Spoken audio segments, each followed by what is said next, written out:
So good morning. My name is Tom Lamb. I am the safety product specialist for Omron, supporting safety efforts from Texas to North Carolina down to Florida. I am one of those. I am firmly in the camp of doing due diligence on the front end to minimize or eliminate foreseeable hazards in the machine safeguarding realm. And I need to click forward. All right. So a little bit this morning, we will briefly discuss a few key points regarding machine safeguarding. Then we're going to review a few safeguarding instances that were 100% preventable. And I do want to note, and I'll probably mention it another time or two, I have a few pictures of similar equipment, but the main note is that the pictures, although similar, they are not related to a specific manufacturer or a specific incident. I don't want to point fingers to anyone that might have been caught in a less than desirable situation in the past. And a few of the machines that we will discuss, power rollers, specifically used on a calendar in an aluminum foil machine, hydraulic press brake, meat grinder, high-speed sorting, and then a really large saw. And then the very last slide, it will be a bit of an oversimplification, but it is what is the solution that all of these specific applications would have benefited from. Okay, so just briefly, who is Omron? We have over 36,000 employees spread out over 5 business units. We are a global company, net annual sales approaching 9 billion. And that does include our global safety services. So if you are part of maybe a larger organization and you are looking for a resource to guard multiple facilities and establish a machine safeguarding program, like a comprehensive program, and all of your umbrella companies, that is something that we absolutely can assist with. Some of the business units, specifically, I am in the industrial automation and safety business unit. We do have healthcare. You may have seen the Omron blood pressure monitor cuffs. A very large portion of that business, including MRIs, just a lot of healthcare related equipment, automotive electronic components, social systems for business and financial and public transportation systems, and also board level manufacturing. So many different Omron business units. Go to the next slide. And this slide is mainly to illustrate Omron really does get involved with everything from very simple relays all the way through robots and most everything in between. It really is we really are a comprehensive solution provider for automation and safety. And I have a couple of safety related pictures, and these are primarily to emphasize that people will do some crazy stuff in the name of getting the job done. Most of the incidences that I am involved in, when the operator or maintenance or whoever it might be, when they're asked, the answer begins with the same 4 words. I was just gonna. There really isn't a malintent. It's just that people really do try, by and large, to be productive and do their job as best that they can. Unfortunately, some of these ideas include taking shortcuts, bypassing safeguards, ignoring existing safeguards, and we're going to talk just a little bit about some of those that have occurred and what might be done about it. Um, we do have a formal, it's a day and a half safety skill builder. This picture alone generally spurs about a 10 to 15-minute discussion about various aspects, but I wanted to present it and just leave you with a couple of thoughts. These forklift operators had been trained on um, forklift safety. You wouldn't know it by the picture. And um, it always strikes me whenever I see this picture is what is the guy who is standing on the back of the orange forklift? What is he thinking? What purpose does that serve? And is there a better way to do this and accomplish the same thing? For the next picture, and again, without diving in too deep, um, so working safely in this example, let's consider what we see. There's an aluminum ladder in a pool filled with water. The worker has bare feet and an electric cord in the water. So you think this worker might foresee or perceive a safety problem? I mean, he does have, if you'll notice, he is wearing his PPE on his eyes, so he is definitely covered from that aspect. Um, and the primary question that I like to dive into and discuss is um, could we change this type of behavior? Is that something that we should strive for? Is it something that can be accomplished? Um, and we will put a pin in that question. Okay. So the next slide. Um, Omron is here to help, and why? Um, Omron pays its safety team, including myself, to focus on machine safeguarding 100% of the time. And it absolutely bores me to tears. There are thousands of lines of regulations and OSHA, ANSI, CSA, TUV, thousands of lines of shalls and shall nots. So I believe, and it is typically not the core competency of most manufacturers to be able to spend that type of time living within these regulations.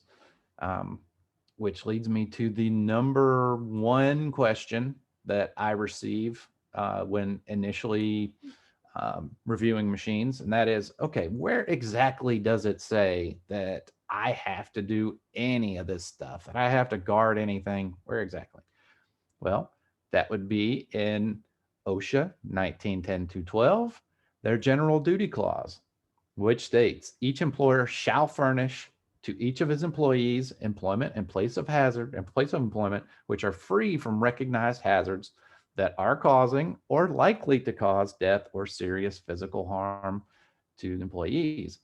Note the word shall. I have bolded it. OSHA does not strongly suggest, they don't recommend, under penalty of fine and or imprisonment, employers shall furnish safeguarding, um, which leads to the number one or the number two question that I receive. And it's usually more in the form of a statement than a question. And that is someone pointing to a machine or several machines and saying, oh, we don't have to look at those machines. Those were manufactured in the 1940s or 1950s. Those are grandfathered in. So we do not have to mess with those machines, which would be incorrect. Any equipment that is used for manufacturing must be safeguarded to all current and relevant standards. And a big part to note on this slide is that it needs to, that when safeguarding is considered from the start, doing it right the first time is a tremendous cost saver, both financially and with regarding amputations, lacerations, even fatalities. Um, a safety solution that might have been ad hoc, um, a light curtain here, and then fast forward a year, and a safety interlock or an e-stop added some time period after that is more of a patchwork of safety, and it leads to the appearance of safety, which, depending upon the machine and the process, can be more dangerous than if a machine is not safeguarded at all, because it implies, that type of safeguarding implies that someone at some point had done their due diligence and engineered appropriate safeguarding. So that result is the appearance of safety, which can be all the way up to fatal. Omron Safety Services, we have completed over 25,000 risk assessments globally. And what we have found with regard to the number of machines that are not safeguarded correctly or guarded at all, 93% of the that Omron has assessed, there is something that, or multiple aspects of that machine or process that were not safe and or compliant, which leads to Murphy's Law. Anything that can go wrong will go wrong, because people can do some really creative things to machines to keep them up and running.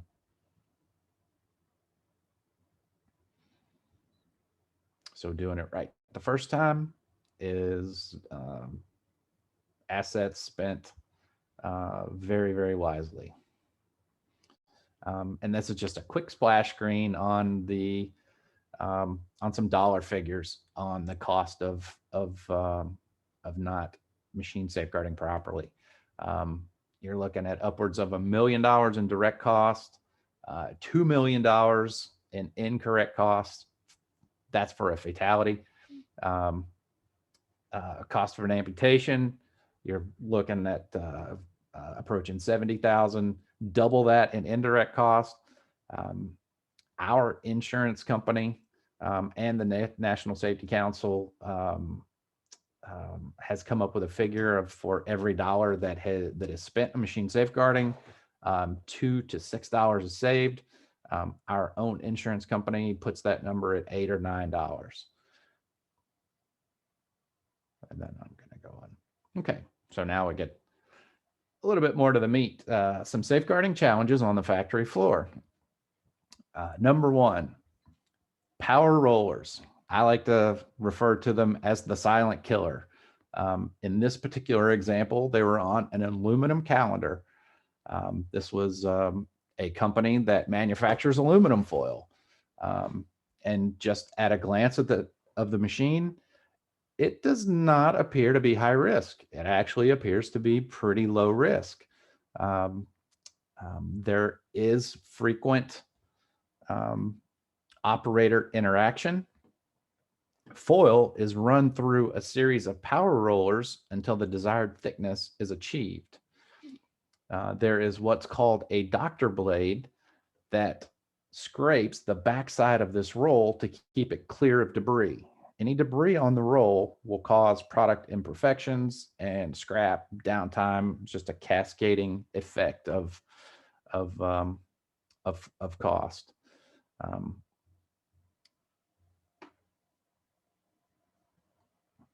So this is I found a picture, and I blocked out the guy's face because this is not the actual company. That's not the actual person. You'll see on the left-hand side, the picture that's circled in red. That is the doctor blade, and it would traverse the length of the roll and clear debris. Operators, and these are operators that have been using this equipment, this specific equipment, for decades. And they could run their hand with a rag along that roll and feel for debris, or imperfections, or if the machine was just behaving abnormally. So what happened was, as the operator was using this rag along the roll to feel for any debris, the rag was pulled in by that in-running nip point. And instead of letting go, the operator held on to that rag, and his hand was sucked in and degloved. Degloving is the removing of the skin from its skeleton base. So as you can imagine, it's pretty horrific. It's it breaks bones, removes skin, and this particular operator, the first reaction, the instinctual reaction, was to use the other hand to brace himself to be able to push back from these rollers. Well, the second hand went into the rollers, resulting in a pretty horrific injury. And this guy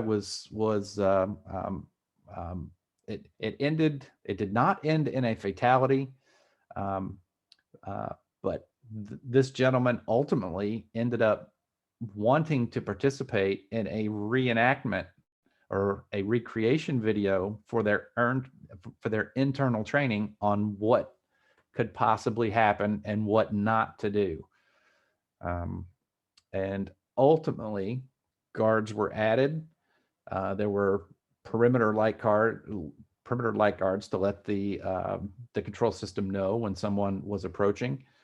And there were also wedges and plates that were placed across the front that would only allow the material to access that in-running nip point, and not anything larger than 1/4 of an inch.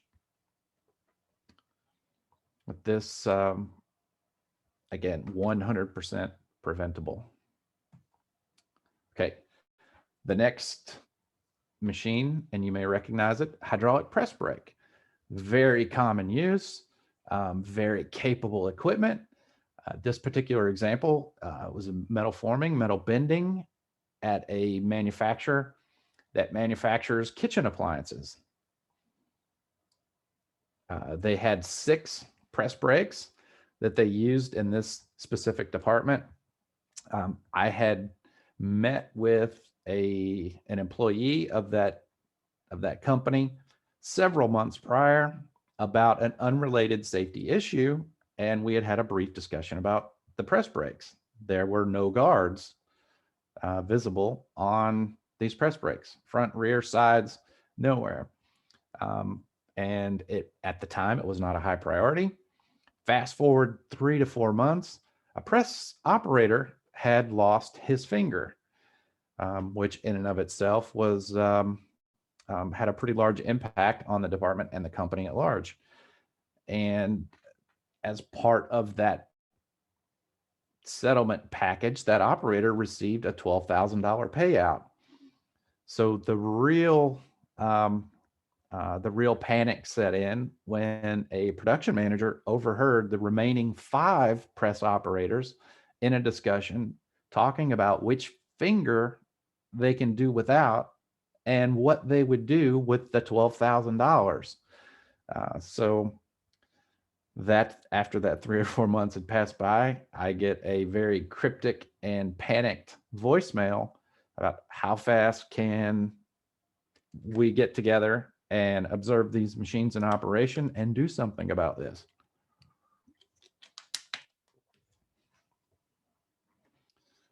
So on these press brakes, they had several different challenges. They would have multiple die changes per shift. They might have a dozen, 2 dozen die changes, depending on the work order. There were no guards, no existing safety devices. There hadn't been, and this was a key point of the earlier discussion, there had not been an accident that had been recorded internally on this equipment in the past. Therefore, it was bypassed in its prioritization for needing safeguarding. Then after that amputation occurred and the overhearing of the operator communication about what they were going to do with the money and which finger they could live life without, we came up with two solutions. And it was two of very similar technologies. One is called laser safe, and there are third-party manufacturers that will install this, and that is a laser system that effectively guards the rear, the point of contact between as the press strokes down between the platens, and there's also a third laser beam that's guarding the front. So it is a very elegant solution to very difficult press brake guarding applications. The downside is it is quite expensive.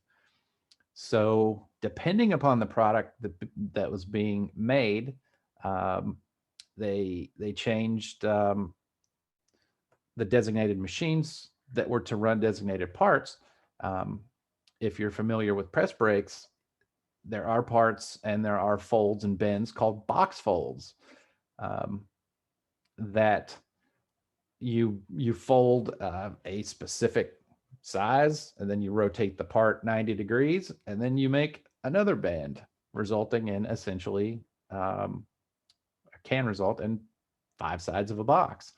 The challenge is for larger box folds when using safety light curtain technology is that if you have, for example, say a 5 or 6 inch box fold, then when you are setting up what's called floating blanking to allow that part through, but not additional body parts like hands or fingers, if you have to, because of the product being made, if you have to block 5 or 6 inches of the light curtain, then that can very often, very easily allow an arm to go through, and the light curtain does not know the difference between an arm or a proper part being bent. So due to the cost discrepancy, we came up with the most cost-effective combination between these two technologies. And we also added guarding to the rear of the press brake, which the rear of machines are one of the most overlooked areas of a machine. We do a tremendous amount of due diligence guarding the point of operation, and frequently anyone can walk in from the rear of a machine and be exposed to the same hazards as from the front of the machine.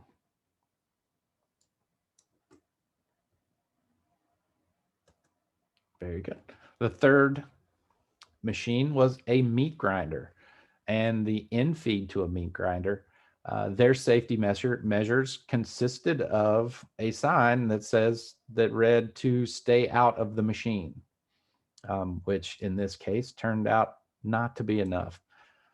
This was a beef processing facility. An operator, and it's unclear why this operator entered this machine, but he used an e-stop to stop the process.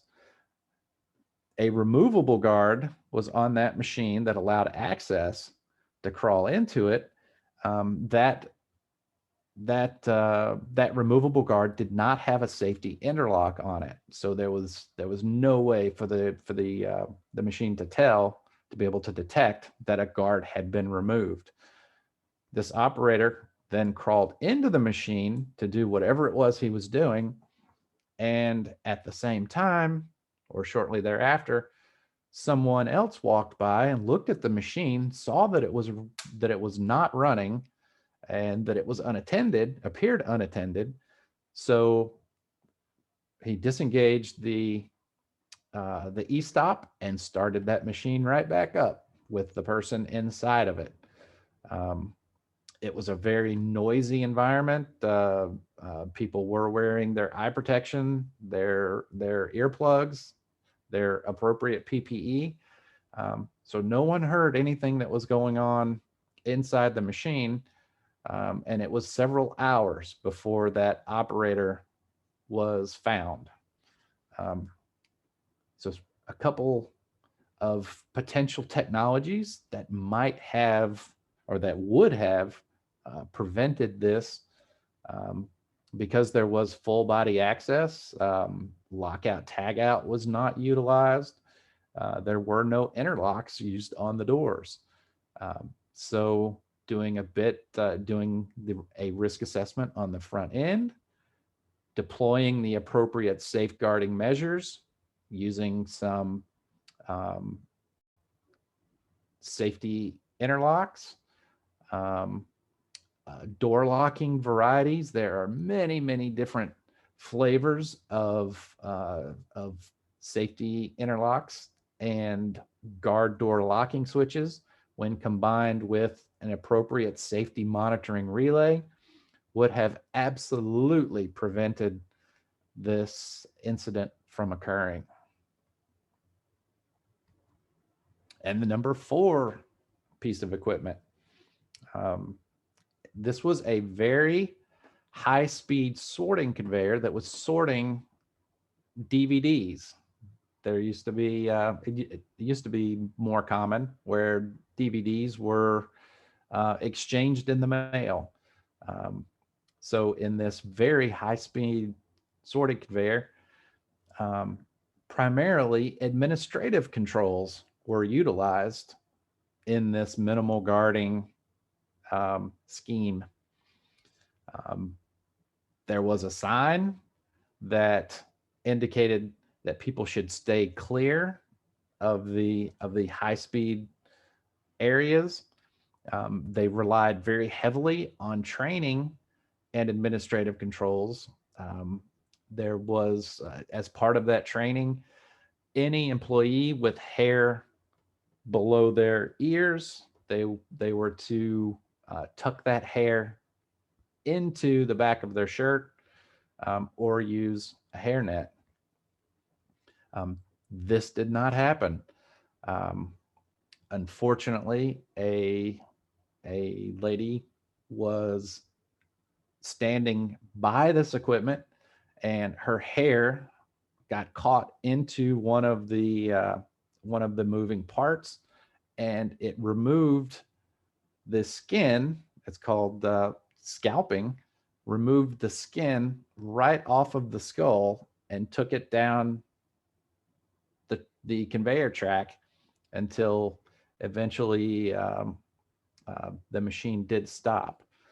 Um, so what we did in this case was actually fabricating hard guarding on all of those areas that were below all of the conveyor lanes that were below 7 feet from the working surface, in this case, the floor. Hard guards were utilized, and in areas where the conveyor could be stopped fast enough, perimeter safety light curtains were used to detect when someone was approaching that hazardous area. Also, rope pulls were added, and I do like to note that rope pulls, and this is my view, rope pulls and e-stops, while they might be technically in the safety category, typically something terrible has already by the time someone pulls on a rope pull or pushes an e-stop. So we don't want to rely on a reactionary measure to keep people safe.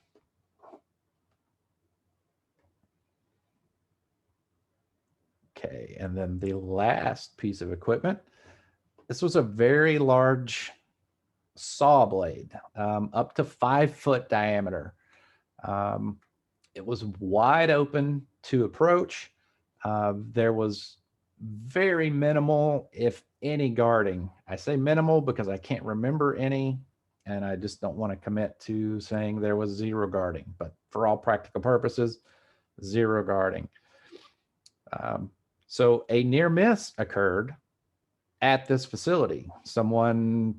They were too close to that spinning saw blade.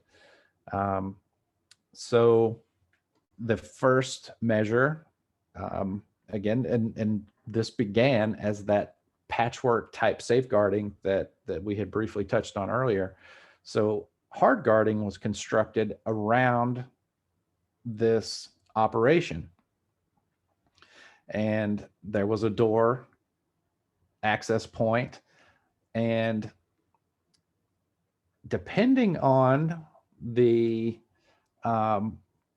point in production, if there were a large log that was in the saw blade, and someone opened up that door, power was removed from that motor, and if the saw blade was in contact, it stopped immediately. It was instantaneous. Where the initial unforeseen issue was, if there wasn't product in contact with that saw blade, the spin down time, because of that tremendous inertia, was up over a minute. So it was very easy to walk from that hard guarding access point to that saw blade in well under a minute. So we had to get a little bit clever in protecting the employees. The first thought was, okay, let's time that saw blade. Let's hit the emergency stop. Let's remove power and let's time it. Let's take the absolute worst case that it could take for this saw to spin down, and that would be a viable path. The downside was the amount of downtime that would accumulate waiting on that saw blade to stop. So this is where we got a little bit creative. The log feed system was feeding into this process.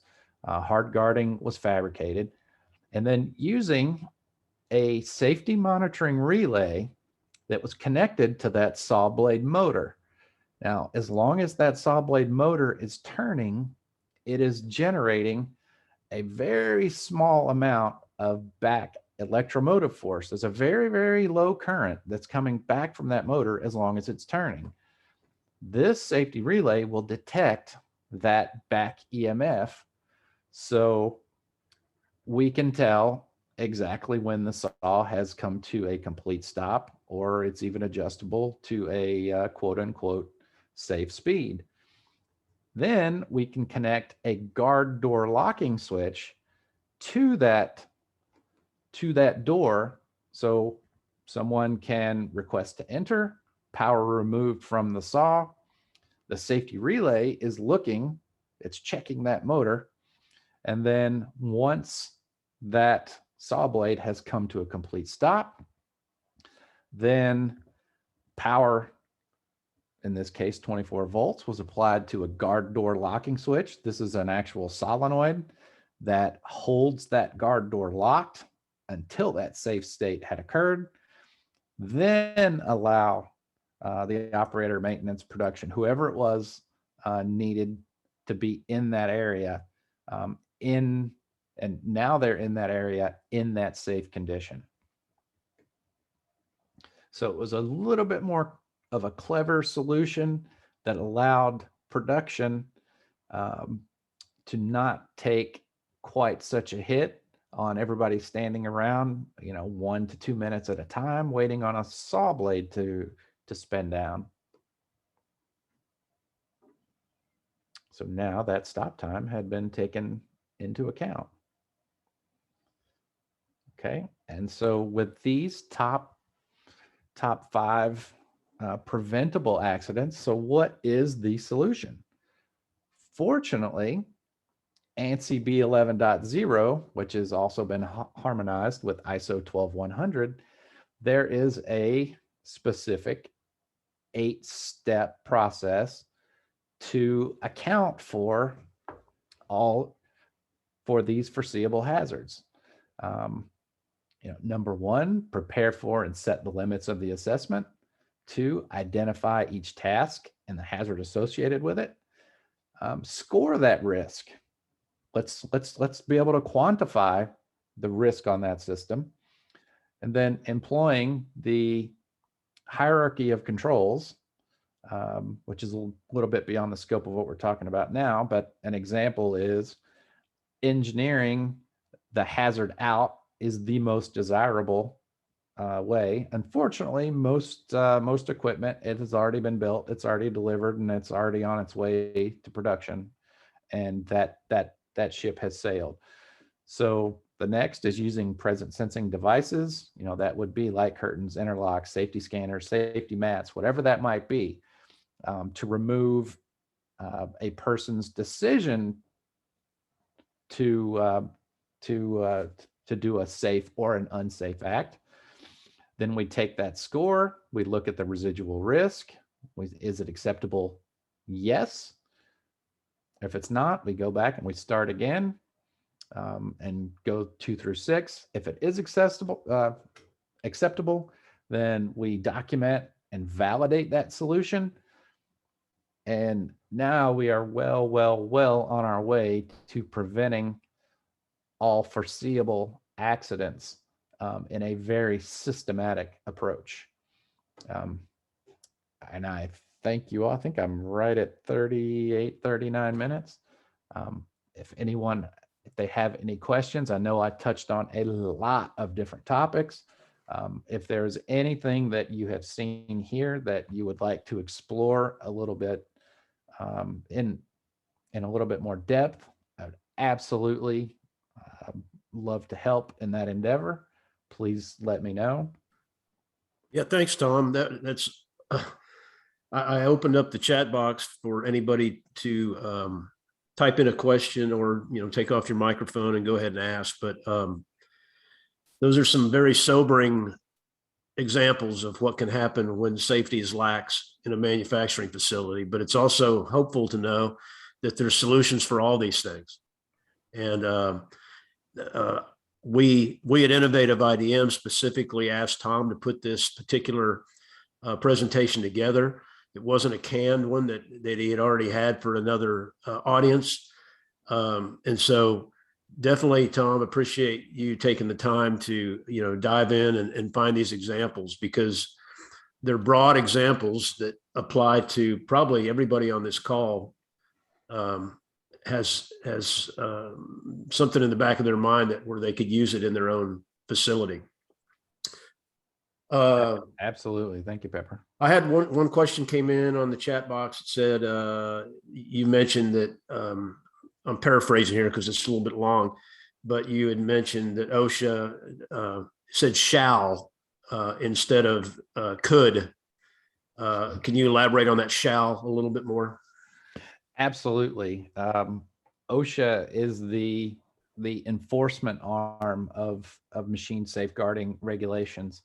ANSI, ISO, those are best practices. Really, they dive a little bit deeper into how to accomplish it.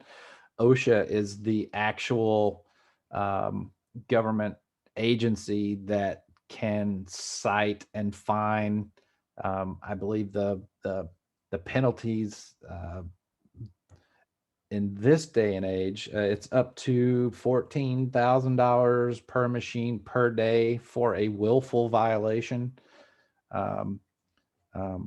And interestingly enough, 2 weeks ago, I had a conversation with someone in Louisiana who was a OSHA inspector in the not too distant past. And he mentioned that the number one, he used the word lead source for which manufacturers to investigate was from disgruntled employees calling in after their tenure at that particular facility had ended, and basically out of spite calling in, sometimes true and accurate, sometimes completely fabricated but many of their follow-up activities were based on disgruntled employees contacting OSHA. Great point. And had a message here from Bob that wanted to know the lady who got her hair entangled, was she okay? Or Yes, she did survive. I should add that to the presentation. Yes, she did. She did survive. There were many surgeries afterward, but she did survive.